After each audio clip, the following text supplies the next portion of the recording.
Malam semua, saya Rodiana Baitanu dari kelas 10D ingin mempresentasikan fungi atau materi saya itu tentang kelompok fungi.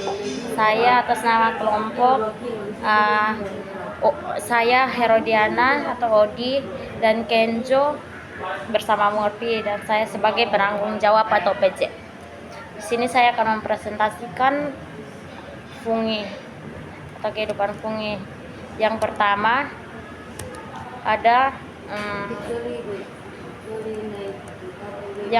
itu ada pengertian fungi. Apa itu fungi? Fungi adalah kelompok organisme eukariotik yang termasuk dalam kingdom fungi. Mereka tidak memiliki klorofil sehingga tidak bisa melakukan fotosintesis dan memperoleh nutrisi dengan cara menyerap zat organik dari lingkungan. Fungi bisa bersifat saprofit atau menguraikan bahan organik mati, parasit atau hidup pada inang dan merugikannya, atau bersimbiosis dengan organisme lain. Itu adalah pengertiannya. Dan yang berikut adalah ciri-ciri utama fungi. Yang pertama, tersusun dari hifa yang membentuk miselium atau kecuali ragi yang uniseluler. Yang kedua, berkembang biak secara seksual dan aseksual melalui spora. Dinding selnya mengandung kitin, bukan selulosa seperti tumbuhan. Contoh fungi yaitu ada jamur, ragi, kapang, dan jamur lendir. Dan di sini ada contoh-contoh gambarnya.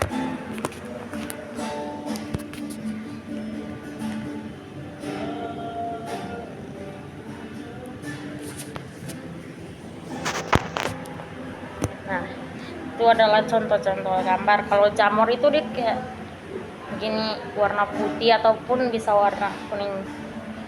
Dia bentuknya seperti mangkok, terus ada batang di bawah. Terus kalau ragi itu kayak lada, semacam lada atau kayak garam. Terus kalau kapang dia kayak jamur yang ada di roti, terus ada bulu-bulu. Kalau jamur lendir itu dia berlendir. Kalau sudah pernah lihat jamur di pohon yang saat basah atau selesai hujan itu pasti ada jamur itu. Nah, dan yang berikutnya adalah ciri-ciri fungi. Ada apa aja sih ciri-cirinya? Yang pertama itu tidak memiliki klorofil, tidak bisa melakukan fotosintesis. Dan yang kedua, dinding sel dan kitin berbeda dari tumbuhan yang memiliki dinding sel. Nah, dan yang berikutnya memiliki dinding sel dari selulosa. Yang ketiga, memperoleh makanan. Yang ketiga, bersifat heterotrof, memperoleh makanan dengan cara menyerap zat organik dari lingkungan. Dan yang keempat, reproduksi seksual dan aseksual, menghasilkan spora sebagai alat perkembangbiakan. Yang kelima, bersifat uniseluler atau multiseluler. Ragi bersifat uniseluler, sementara jamur lain bersifat multiseluler. Dan yang berikutnya ada jenis-jenis fungi. Ada jenis-jenis fungi. Yang pertama, zygomicota atau jamur zygospora. Zygomicota atau jamur zygospora, ciri khas membentuk spora seksual yang disebut zygospora. Habitatnya itu tanah, makanan, dan bahan organik mati. Contohnya Rhizopus stolfler atau jamur roti. Kemudian Mucor sp atau jamur pada makanan busuk. Dan yang kedua ada Asomicota atau jamur kantung.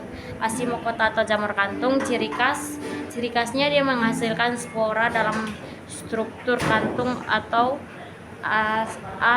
askus. Banyak yang bermanfaat dalam industri makanan dan obat. Yang berikutnya contohnya Saccharomyces cerevisiae atau ragi pembuat roti. Kemudian ada Penicillium aper, penghasil antibiotik.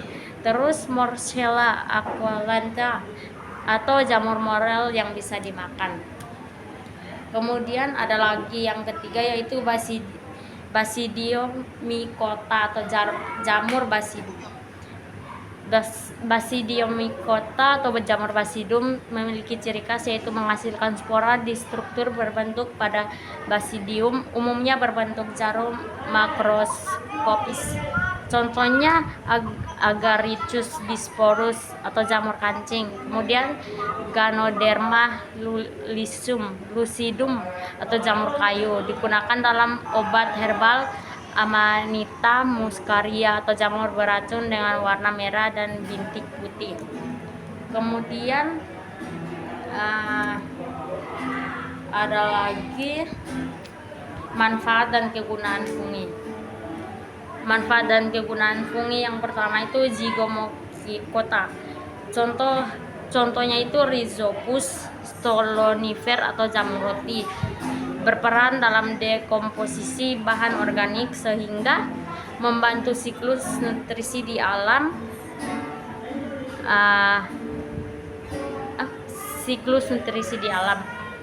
Beberapa jenis digunakan dalam fermentasi makanan seperti dalam pembuatan tempe atau Rhizopus oligosporus. Yang kedua ada Ascomycota. Contohnya itu Saccharomyces cerevisiae atau ragi penicillium.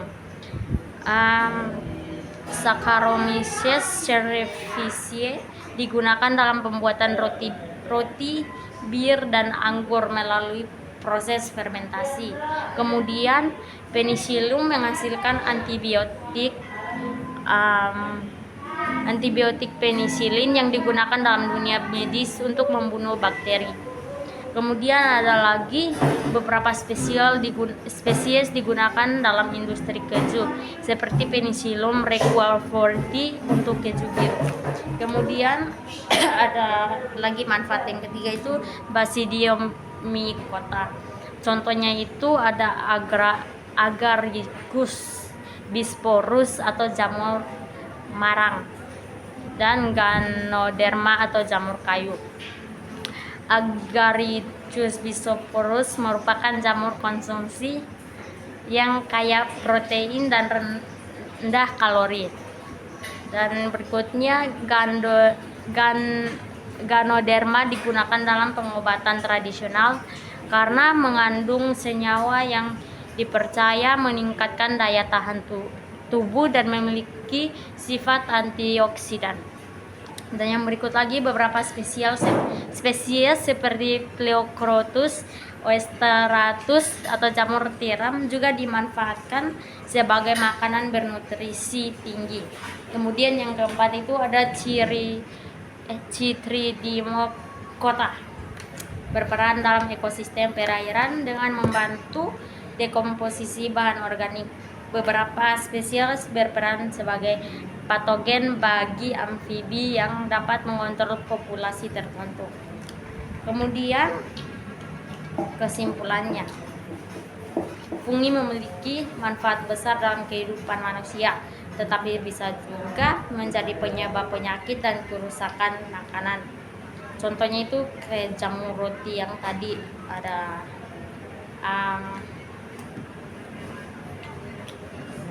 jamur zygomycota, jamur zygospora itu dia bisa menyebabkan jamur pada roti kalau menyimpan jamur itu lama-lama. Dan selanjutnya itu oleh karena itu pemahaman tentang fungi sangat penting untuk memanfaatkannya dengan baik dan menghindari dampak negatifnya. Itu kita jangan menyimpan makanan lama-lama agar tidak berjamur, dan kita juga harus tahu mana jamur yang bisa digunakan untuk dikonsumsi dan mana yang tidak bisa. Sekian presentasi dari saya, terima kasih.